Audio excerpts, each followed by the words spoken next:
Bonjour et bienvenue sur le podcast de Passion Chantilly. Plusieurs séries d'interviews, de présentation des personnalités de la liste, mais aussi d'exposition de notre programme. Aujourd'hui, j'ai le plaisir de vous présenter Laure Manzinali, cantilienne depuis ses 18 ans qui n'a su résister à l'appel de notre ville dès qu'elle a pu s'y installer. Pour ce podcast, elle m'a reçue dans son environnement de passion, l'écurie.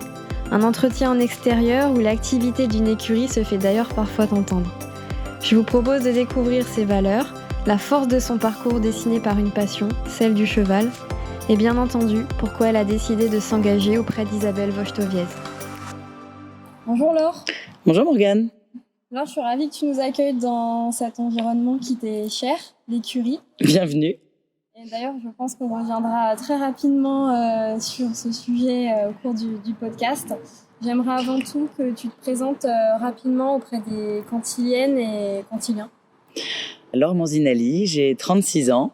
J'habite à Chantilly depuis que j'ai 18 ans. Donc dès ma majorité, j'ai quitté Paris pour m'installer à Chantilly, cette ville qui m'est chère depuis que je suis toute petite. Je suis responsable commercial dans l'agroalimentaire, ingénieur agroalimentaire. Donc Laure, je crois savoir que ton histoire avec Chantilly est beaucoup liée au cheval. Est-ce que tu peux nous en dire plus ?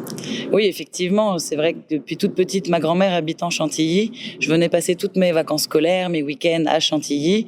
Et j'ai commencé à monter à cheval, à poney d'abord, puis à cheval au centre équestre de Chantilly. Voilà, et donc je n'ai jamais arrêté, passionnée des chevaux. 36 ans aujourd'hui, je monte encore à cheval tous les jours après le travail. Laure, tu fais partie de la liste d'Isabelle Wojtowiec qui a tenu à intégrer des personnalités du monde du cheval. Et je pense qu'il y a une question que tout le monde se pose, qui est en effet, qu'est-ce qui t'a motivé à rejoindre sa liste ? Isabelle est quelqu'un que j'apprécie beaucoup, que je connais depuis quelques années. Je suis son évolution à la mairie et aujourd'hui en tant que maire avec beaucoup d'admiration. Je trouve cette femme remplie de très belles valeurs humaines. Elle aime les gens, ça se voit à travers des différents porte-à-porte même qu'on a pu faire. Elle a ce sourire chaleureux, humain, elle transmet ses belles valeurs et je sais qu'elle s'occupe beaucoup de sa ville. Donc voilà, ça m'a semblé naturel, moi étant cantilienne, investie depuis plusieurs années aussi maintenant avec le jumping de Chantilly, équipe de bénévoles dont je fais partie. J'ai eu envie de m'impliquer plus, aussi pour les cantiliens, pour ma ville, dans le monde du cheval. On sent d'ailleurs dans ta démarche et ton parcours de vie, le fait que tes engagements soient purs, sincères, animés par la passion. En préparant ce podcast, d'ailleurs, je t'avais demandé quelles étaient tes valeurs. Et tu m'as répondu la sincérité, l'honnêteté et l'humanité. Et justement, que souhaites-tu apporter aux cantiliennes et aux cantiliens avec ces belles valeurs ? J'aime les gens, j'aime que les gens se réunissent, se retrouvent. On n'est pas fait pour vivre seul, on n'est pas fait pour rester dans son coin. J'aime le cheval. J'ai eu l'occasion également, quand j'étais étudiante, pour me faire un peu d'argent de poche, de monter des lots dans les écuries de course le matin. Donc ça m'a semblé tout trouver, d'essayer de réunir nos cantiliens autour de cette belle passion qu'est le cheval et à travers toutes les disciplines du cheval. Donc j'ai vraiment envie de faire se réunir toutes les disciplines du cheval à Chantilly pour que résonne réellement la capitale du cheval, Chantilly. Ta réponse a un peu anticipé ma prochaine question. Si tu as des choses à rajouter, n'hésite pas, mais c'était ta vision de Chantilly pour les prochaines années. Comment tu imagines notre ville ? Tu as déjà parlé du monde du cheval plus développé.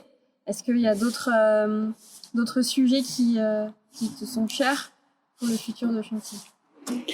Comme je dis, je pense qu'Isabelle est quelqu'un de très humain qui a vraiment envie de redonner sa ville aux cantiliens, de les réintégrer réellement dans les démarches et dans les choix de cette ville.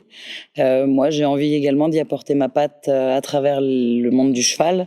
Comme je l'ai dit précédemment, oui, que c'est le nom de capitale du cheval ne soit plus qu'une phrase comme ça. Je veux vraiment que quand on vient à Chantilly, on voit des chevaux, que toutes les disciplines du cheval soient connues des cantiliens et accessibles aux touristes. Voilà, je pense qu'on a plein de beaux projets, plein de belles idées. Et je vous invite par exemple le 14 septembre à l'heure du déjeuner à nous rejoindre à la salle culturelle, au centre culturel, parce que on sera présent, je serai présente et avec grand plaisir pour répondre à toutes vos questions. Et j'ai une dernière question à te poser, Laure, une question que je vais certainement poser à chaque personne que je vais interroger, qui est si tu devais donner un seul adjectif à la ville de Chantilly, lequel serait-il ? J'hésite entre deux, mais les deux veulent dire la même chose. Allez, on va dire féerique. Je vous donne désormais rendez-vous dans le prochain épisode des podcasts de Passion Chantilly pour découvrir une nouvelle personnalité de la liste. À bientôt!